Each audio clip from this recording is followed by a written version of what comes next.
নমস্কার বন্ধুরা, পাঁচফোড়ন হেসেলে আপনাদের সবাইকে স্বাগত। আশা করি আপনারা সবাই ভালো আছেন। আর আজকের আপনাদের সঙ্গে শেয়ার করব কুলের আচার। আর এখন তো হালকা গরম পড়েছে, টক ঝাল মিষ্টি কুলের আচার হলে বিকালে কিন্তু ঘুমের পরে খুবই দারুণ লাগে খেতে। চলুন তাহলে প্রথমে আমি কুলটা তো ধুয়ে ভালো করে টিপে নিয়েছি। আর কুলের আচারের জন্য একটা মশলা ভেজে নেব। এখানে শুকনো লঙ্কা নিয়েছি আর পাঁচফোড়ন নিয়েছি। একটু লঙ্কা দিলে কিন্তু ঝাল ঝাল টক টক, তাহলে কিন্তু আচারটা খেতেও ভালো লাগবে। এবার উনুনটা ধরিয়ে নেব, নিয়ে মশলাটা ভেজে নেব। কড়াটা বসিয়ে নিলাম, লঙ্কাটা এখন দিয়ে দেব।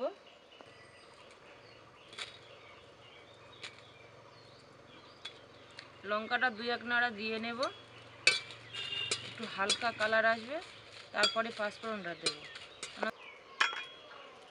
এখন দিয়ে দেব পাঁচফোড়নটা।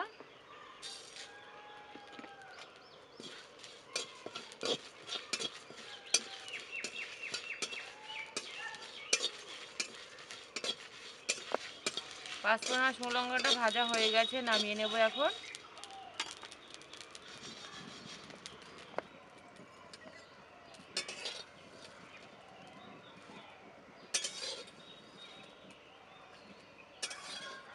এই দেখুন, কুলটা আমি আগের থেকে ধুয়ে ভালো করে টিপে রেখে দিয়েছি।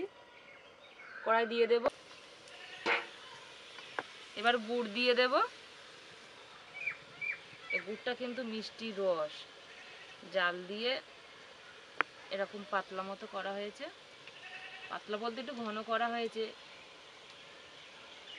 তেঁতুলের আচার বা কুলের আচার মাখার পক্ষে কিন্তু এরকম গুড় হলে বেশ ভালো হয়।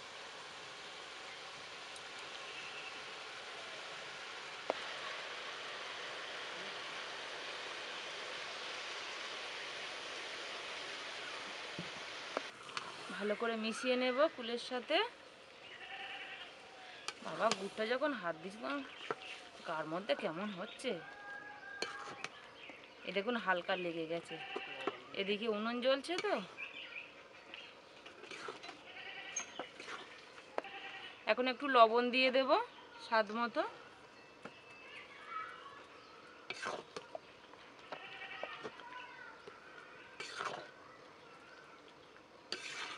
এবার আস্তে আস্তে এদিকে আমি জাল দেব। এই দেখুন গুড়টা ঠিকঠাক হয়েছে। এখন অনেক সময় লাগবে গুড়টা শুকাতে। একটু কুলে দেওয়ার পর কিন্তু গুড়টা পাতলা হয়ে গেছে একদম।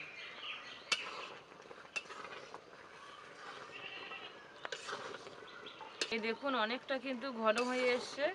আর কুলের কালারগুলো কিন্তু চেঞ্জ হয়ে গেছে, কেমন কালো কালো হয়ে গেছে কিন্তু। আর একভাবে এইভাবে কিন্তু নাড়তে হচ্ছে, তা নইলে কিন্তু নিচে বসে যাচ্ছে। বন্ধু, আমরা কিন্তু সব, আমার মা কুলের আচার করছে, আমরা কিন্তু সব গুছিয়ে এইছি, আপনাদের কিন্তু সঙ্গে খেতে হবে কুলের আচার। আর এদিকে আমার আচারটা তো হয়েই গেছে, হ্যাঁ। এবার নামিয়ে নেব। হ্যাঁ। এই দেখুন আচারের কালারটাও কত সুন্দর হয়েছে, মা, হয়ে তোমার গেছে। মেমরি ভালো মা, এই হ্যাঁ, একদম একটু রস ফস না থাকলে ভালো লাগবে না। ভাজা মশলাটা এখন দিয়ে দেব।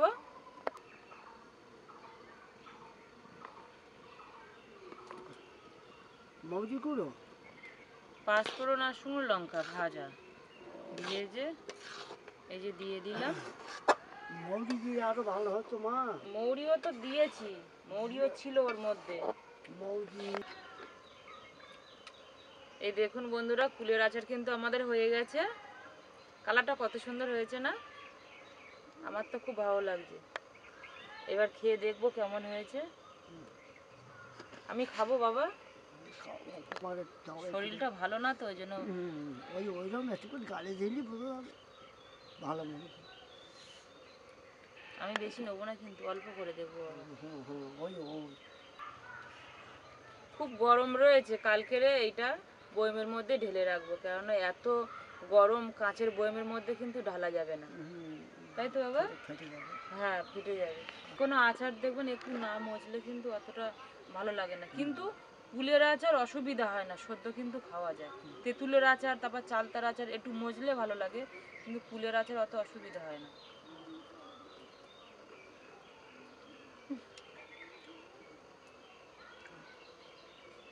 ভালো হয়েছে বাবা। হুম, দেখুন ভালো হয়েছে। চামচে করে নেবেন, আবার ফের হাতে করে নিচ্ছেন কেন? আমি তাহলে এটা নেই, বেশ ভালোই লাগছে। ওমা, হুম, এটা কি হবে জানো?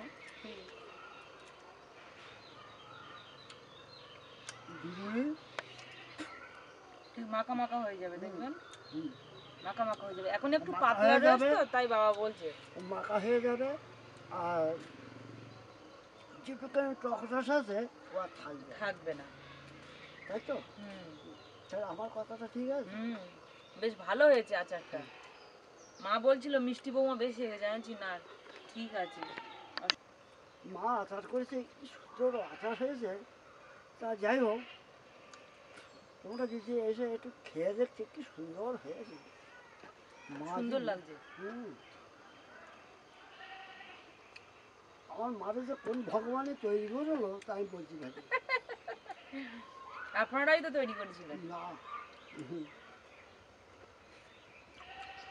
খুব সুন্দর হয়েছে আচারটা। হুম হুম, মা ওই রুটি টুটি দিয়ে খেতে কি মজা লাগে। বাবা বলছে রুটি দিয়ে খেতে মজা লাগবে। তাহলে বন্ধুরা, আজকের ভিডিওটা এখানে শেষ করছি। ফিরছি নতুন কোনো রেসিপি নিয়ে।